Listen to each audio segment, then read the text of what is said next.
Falaknuma police station की हुदूद में वाक़ वट्टेपल्ली में एक डांसर की मुश्तबा मौत का मामला सामने आया। इसकी शिनाख्त 30 साला शीरीन फ़ातिमा के तौर पर की गई है।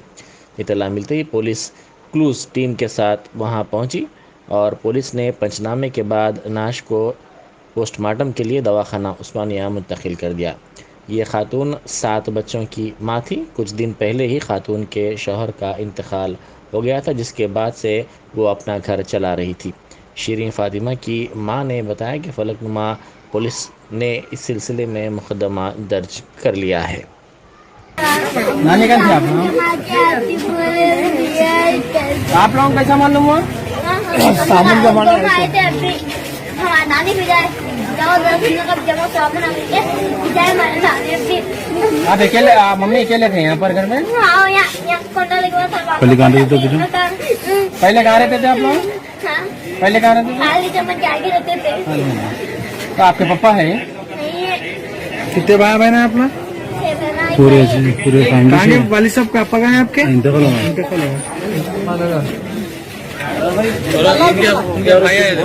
लेडीज के भाई है।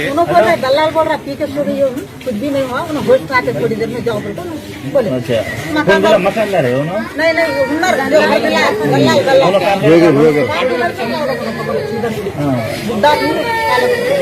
मेरी शीरीन फातिमा 30 साल है, 30।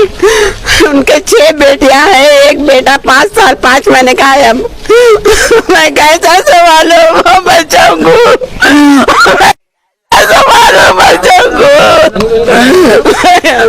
कहीं को ले ले, वजह क्या है लेने की? मरने की वजह क्या है? मेरे को नहीं मालूम। मैं सिटी पे करने रहती हूँ।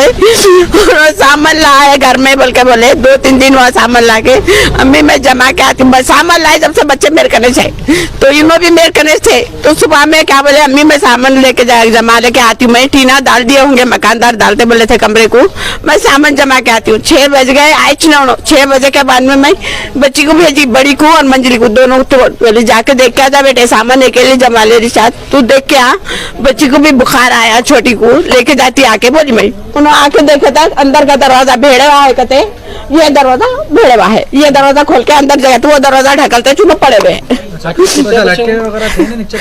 भी नहीं नीचे पड़े रहते। बड़ी बच्ची देखी उनकी, वो मेरे को नहीं मालूम क्या हुआ कि उनके हस्बैंड का इंतकाल हुआ। 6 बेटियां, 1 बेटा है। पहले कहाँ रहते थे ना? फूलबाग। मैं यहाँ सिटी प्लाजा करने। आपको किसी के शक है इसका? मेरे को नहीं मालूम हुआ, मैं ज्यादा बात नहीं की।